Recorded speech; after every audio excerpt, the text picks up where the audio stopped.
शक्नोति ह्यव यः सोढुं प्राक् शरीर विमोक्षणात् कामक्रोध उद्भवम वेगम सयुक्तः स सुखी नरः। नमस्कार मित्रों, ये जो श्लोक है भगवद गीता के 5वें अध्याय का 23वां श्लोक है, जिसे हम आज गहराई से समझेंगे। तो आइए सबसे पहले इसके अर्थ को समझते हैं। तो जो श्लोक है वो कहता है, शक्नोति ह्यव यः सोढुं, अर्थात सक्षम है यहाँ निश्चित ही जो सहन करने में, प्राक शरीर विमोक्षणात्, अर्थात पहले शरीर के त्याग से, काम क्रोध उद्भवम वेगम, अर्थात काम क्रोध से उत्पन्न हुए वेग को, सयुक्त स सुखी नरः, अर्थात वह योगी सुखी व्यक्ति है। तो यहाँ पर श्री कृष्ण अर्जुन से कह रहे हैं कि वो व्यक्ति जो कि निश्चित ही सक्षम होता है सहन करने में उस वेग को जो कि काम और क्रोध से उत्पन्न होता है, और जो व्यक्ति इस सक्षमता को अपने शरीर को त्यागने से पहले प्राप्त कर लेता है, वह व्यक्ति योगी है और वह सुखी व्यक्ति है। वो अपना जीवन जो है वो सुखी रूप से व्यतीत करता है। तो हमारे इस जीवन में हम बहुत सी बाधाएं और बहुत सी चुनौतियों का सामना करते हैं, और हमारी ये जो बाधाएं और चुनौतियां होती हैं, इनके ऊपर विजय प्राप्त करने की कामना होती है। और जब हमारी ये कामना पूरी नहीं होती तो हमारे मन में एक कुंठा उत्पन्न होती है, और ये जो कुंठा होती है ये हमें क्रोध की ओर ले जाती है।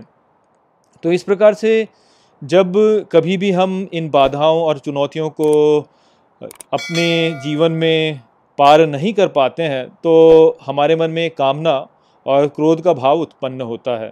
और ये जो कामना और क्रोध का भाव होता है ये बहुत ही पीड़ादायक होता है, और इनको अनुभव करने से ही हम वास्तव में अपने जीवन में बहुत सारा दुख अनुभव करते हैं। तो जो बाधाएं हैं या जो चुनौतियां हैं वो अपने आप में हमारे लिए दुखदाई नहीं होती, किंतु क्योंकि हमें उनका सामना करना पड़ता है, इस कारण से हमें दुख होता है। और क्योंकि हम इस भौतिक संसार में हैं, और यदि हम अपने शरीर के साथ में अपनी पहचान बनाते हैं और ये सोचते हैं कि हम अपना अहंकार हैं, तो फिर बाधाएं और चुनौतियां तो हमारे सामने आनी ही है, क्योंकि उस स्थिति में हम अपने आप को इस संपूर्ण सृष्टि से भिन्न पाते हैं। तो इस कारण से ये जो समस्या हमारे सामने है कि हमारे मन में कामना और क्रोध की भावना उत्पन्न होती है, क्योंकि हम जीवन में बाधाएं और चुनौतियों का सामना करते हैं, यही दुख का स्रोत है। और यदि व्यक्ति इस कामना और क्रोध की भावना के ऊपर नियंत्रण प्राप्त कर ले, यदि वो इनको सहने में सक्षम हो जाए और इनको उतना महत्व ना दे, तो वास्तव में हमें दुख नहीं होगा। तो इसलिए इस जीवन में हमें ये प्रयास करना चाहिए कि हम इस कामना और क्रोध की भावना के ऊपर उठ जाएं और इनसे प्रभावित ना हों। ये हम केवल तभी कर सकते हैं जब हम वास्तव में अपने शरीर और अपने अहंकार से एक दूरी बना के रख सकें, क्योंकि यदि हम वो रखेंगे तभी हम वास्तव में उनसे अलग हो पाएंगे और ये सोच पाएंगे कि अरे, जो भी हम यहाँ पर अनुभव कर रहे हैं, जो भी ये चुनौतियाँ और ये जो बाधाएं हमारे सामने आ रही हैं, ये केवल हमारे शरीर के लिए आ रही हैं, ये हमारे लिए नहीं है, और ये वास्तव में आती हैं और चली जाती हैं, ये सदा के लिए नहीं है। यदि इस प्रकार का भाव हमारे मन में होगा तो हम इन बाधाओं को और इन चुनौतियों का सामना डटकर कर सकेंगे, और यदि हम इन पर नियंत्रण नहीं पा रहे हैं तो भी हमारे भीतर एक धैर्य की भावना होगी और हमारे मन में क्रोध उत्पन्न नहीं होगा। हम कुंठित नहीं होंगे कि हम इन बाधाओं पर विजय प्राप्त नहीं कर पा रहे हैं, क्योंकि हमें पता है कि अंत में हम इन पर विजय प्राप्त कर ही लेंगे। ये तो केवल थोड़े से समय के लिए हमारे सामने है, हम तो वास्तव में चिरस्थायी हैं, हम तो सदा के लिए हैं, और ये बाधाएं जो हैं और ये जो चुनौतियां हैं ये आएंगी और ये चली जाएंगी, ये अस्थायी हैं। तो इस प्रकार से जब हमारे मन में भाव होगा तो हम इन चुनौतियों का सामना डटकर कर सकेंगे, और जो काम और क्रोध की भावना हमारे मन में उत्पन्न होती है उस पर हम नियंत्रण प्राप्त कर सकेंगे।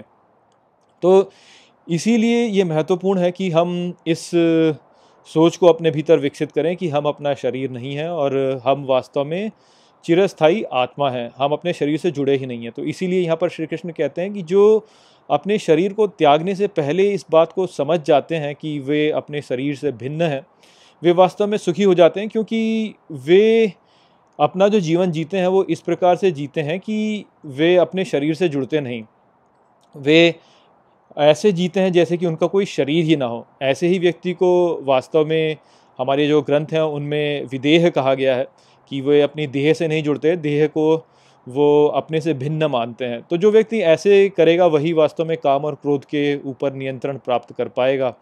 और ऐसा जो व्यक्ति है जो कि देह के बिना जी रहा है वो सुखी व्यक्ति है, क्योंकि वे जो व्यक्ति है वह अपनी आत्मा में स्थित है, वह ब्रह्म में स्थित है, जिसका कि जो मूल स्वभाव है वह ही सुख है। तो वो जो व्यक्ति है वो सुखी जीवन जीता है। तो इसी बात को यहाँ पर श्री कृष्ण कह रहे हैं। तो आशा करता हूँ कि मैंने इस श्लोक को यहाँ पर आपको अच्छे से समझा दिया होगा। चलिए यहीं पर इस वीडियो को हम समाप्त करते हैं। नमस्ते। वीडियो को अंत तक देखने के लिए धन्यवाद। यदि आपको ये वीडियो पसंद आया हो तो इसको अपने प्रियजनों के साथ में साझा करें और इस ज्ञान को और फैलाएं। यदि आपके पास कोई भी प्रश्न है तो मुझसे इंस्टाग्राम पर जुड़िए। वहाँ पर मैं हर शनिवार रात को एक लाइव Q&A सेशन रखता हूँ और आप मुझसे वहाँ पर अपने प्रश्न पूछ सकते हैं। जय श्री कृष्ण।